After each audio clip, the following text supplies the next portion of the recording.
What's up today, guys? Today's video is really just going to be a bit of a rant about the subject of like business versus like creative work and profession. I do a whole lot of video production. It's kind of like it's like basically a full 40-hour plus thing that I've devoted taking over my life almost. But a lot of the time that I do that, and I still have like business and like a full-time business endeavor as well that I devote a lot of my time and energy to. And I get asked quite often like, why don't you just quit doing that and go all in on the video thing? And I feel like, you know, one video every single day plus client work plus, you know, creative projects that I feel passionate about, it counts as full-time. Let's be real. It really does. Now, as far as like why I don't quit everything else and do only this one thing, I think that really boils down to personal preference. And like when you're pursuing a passion or something that you really enjoy, the idea isn't to just find the one thing you're interested in, because I think most of us don't really have that one thing that we're really interested in. This video thing, I'm always out in public, I'm always recording, always doing something, you know? I think there's like this like romantic or this like fantasy around like creative professions and the idea that you can make money just by, you know, making these cool videos or whatever. And like, yeah, that is really cool.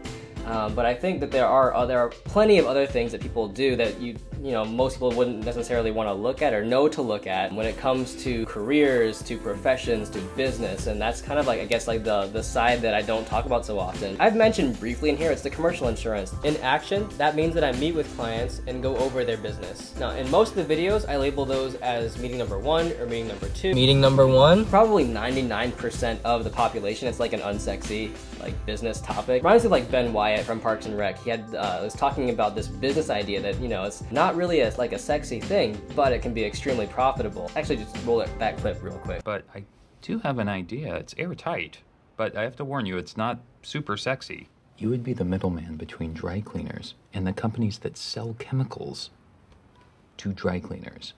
Wow. Right? Personally, I am quite interested in anything related to business. I mean, that's the whole reason that I've done the podcast for over a year, is like I love business, I love the people behind it, because for me, like entrepreneurship and business is never just about numbers and money and products and sales and funnels. Like those are all like tools that can help businesses succeed, but the things that drive the businesses, the things that start them, the people behind like the whole enterprise, that's really what is like so enticing, so interesting and fascinating to me. And the stories that come out of that are just plentiful.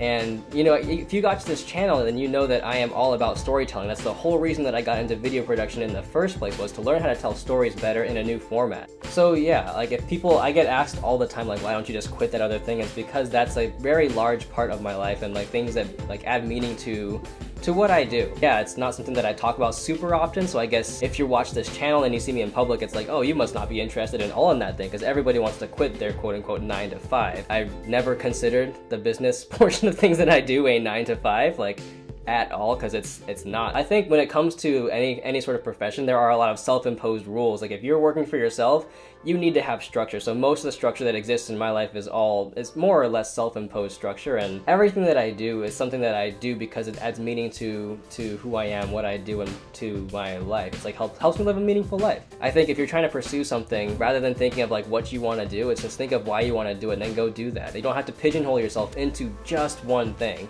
Like maybe it is just one thing, maybe it's 2 things. I mean, let yourself experiment and to figure it out, and to not worry about making a wrong step, because every step you get is going to get you one step closer to that goal. So anyway, that's it for now. Thank you for watching. I'll catch you in the next one.